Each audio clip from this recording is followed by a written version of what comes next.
O apóstolo Paulo diz em Romanos 13:11 que já é hora de despertar do sono.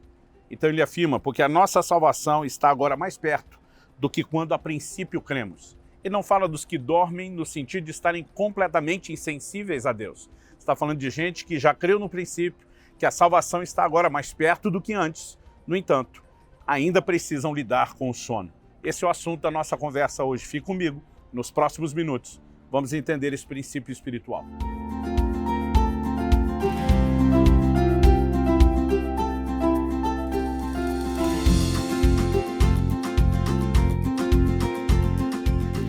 Estou hoje em Salvador, aqui no elevador Lacerda, passando para trazer mais uma palavra ao seu coração. E como lemos Romanos capítulo 13, nos diz que já é hora de despertar do sono. Aliás, Paulo começa dizendo, digo isso a vocês que conhecem o tempo.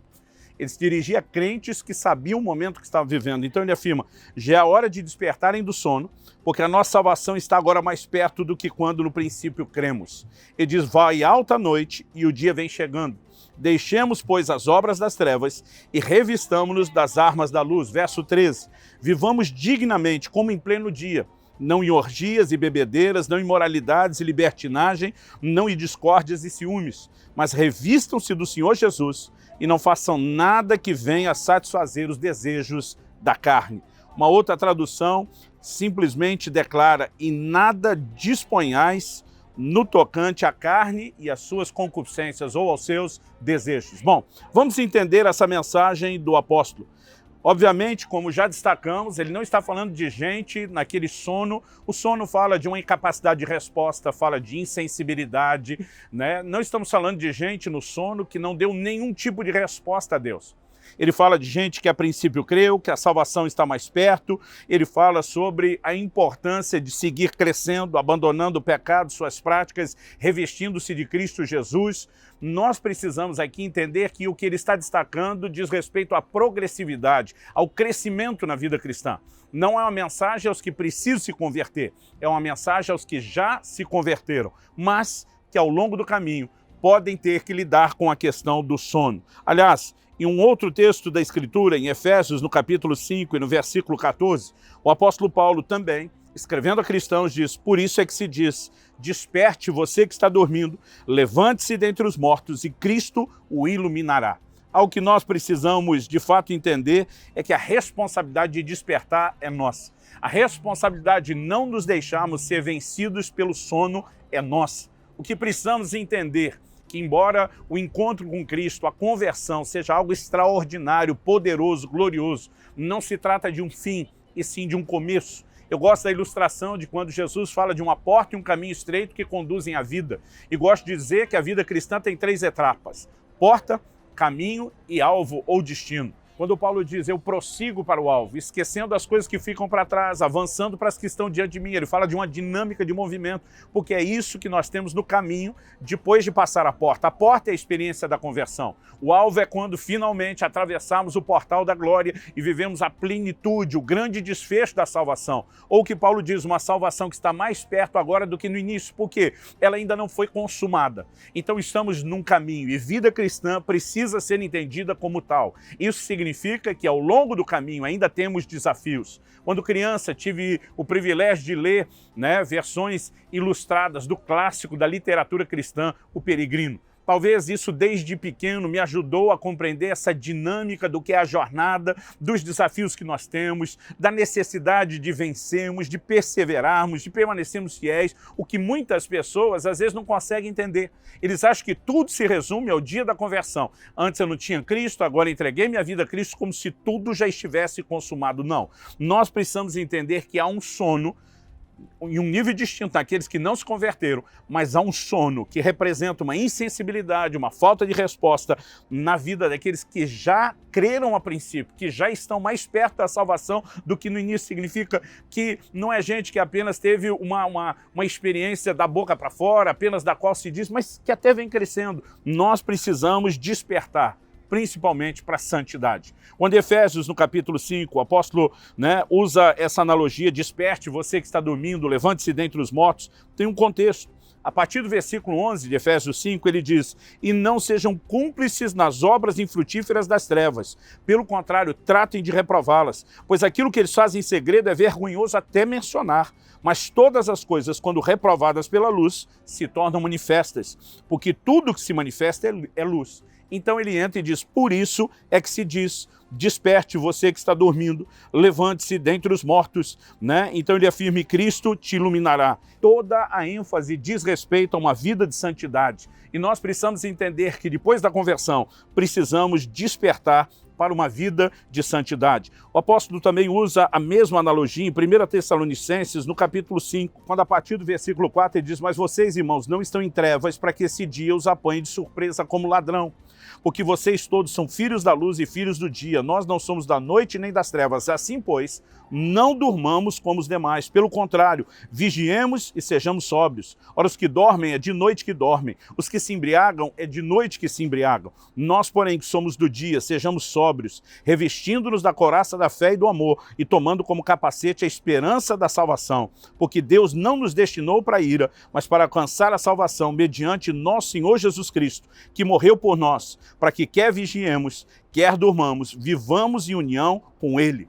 A exortação me parece muito claramente dirigida a pessoas que já tiveram uma experiência com Cristo, mas preciso entender que ainda assim é possível dormir.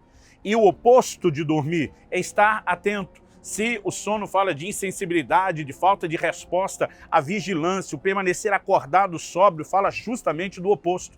E nós temos essa responsabilidade de despertar para a santidade. Viver uma vida que honre e que agrade a Deus. Viver uma vida, embora sabemos que nós não somos salvos por meio de obras ou de condutas, a salvação precisa produzir mudança nas nossas obras e na nossa conduta. Quando olho para Sansão dormindo nos braços de Dalila, fico imaginando como essa cena descreve crentes que têm perdido a unção e o propósito porque deixaram de vigiar, começaram a flertar com o pecado e acabaram comprometendo o plano e o propósito de Deus para suas vidas. A Bíblia diz ainda em Mateus 25, na parábola das 10 virgens, que haviam 5 prudentes e 5 insensatas. As insensatas dormiram, não estavam prontas, não estavam preparadas, porque foram vencidas pelo sono. E por conta disso, não puderam responder ao seu Senhor no momento da sua vinda.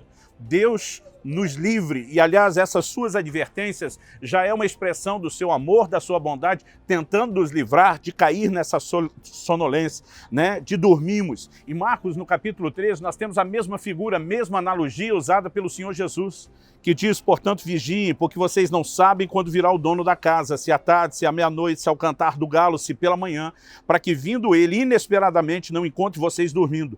O que porém digo a vocês, digo a todos: vigiem. Vigiem, uma ordem de Jesus. É disso que eu estou dizendo a vocês, meus discípulos, eu digo a todos: vigiem. Nós não podemos brincar, não podemos dormir, não podemos adormecer espiritualmente. Há uma responsabilidade de permanecermos atentos para Deus, para o relacionamento com Ele, para uma vida de santidade, para a decisão e a disposição de andar na luz. Muitas pessoas que têm brincado com isso acabam comprometendo aquilo que Deus tem para suas vidas. No Getsêmani, vemos os discípulos, por exemplo, em vez de perseverar em oração com Jesus, se deixarem ser vencidos pelo sono.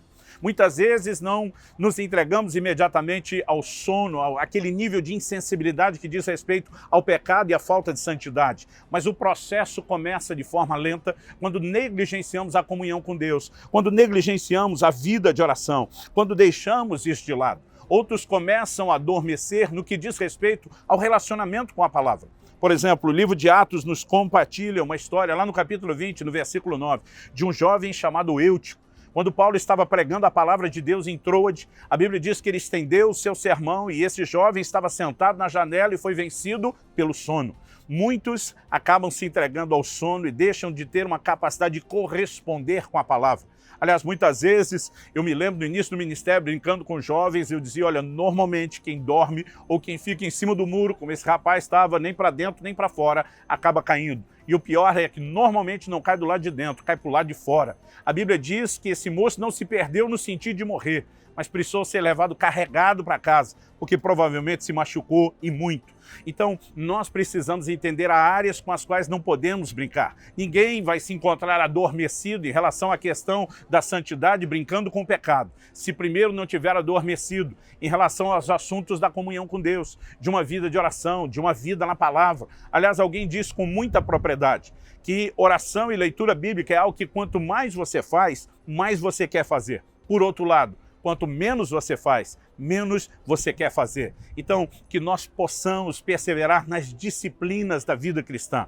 Algumas coisas que nós não fazemos apenas por desejo, nós fazemos por dever, nós fazemos por necessidade, nós fazemos por disciplina, algo ao qual nós nos obrigamos, independente do desejo. Embora aqueles que se exercitam na disciplina vão encontrar cada vez mais prazer nesse tipo de coisa. Precisamos permanecer atentos. Não podemos nos deixar, ser envolvidos pelo sono espiritual. E repito, quando a Bíblia fala do sono, nunca fala apenas daqueles que não deram nenhum tipo de resposta a Deus. Fala daqueles que já deram certo nível, mas podem estar adormecidos em relação a outros. Que o Senhor realmente nos ajude a entender a nossa responsabilidade de lutar contra o sono.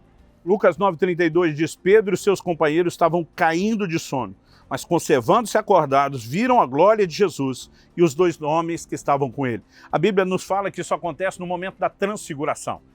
Eles têm uma experiência, Jesus se manifesta em glória. A Bíblia diz que Moisés e Elias aparecem falando com Jesus no meio daquele cenário. A Bíblia diz que Pedro e os companheiros estavam caindo de sono, mas decidiram conservar-se acordados, ou seja, se posicionaram, venceram o sono e por isso desfrutaram de algo profundo. Poderiam ter perdido. Que a minha e a sua história seja a mesma. Um posicionamento firme, não render-se ao sono, desfrutar o que Deus tem e não permanecer de forma alguma insensível a Ele.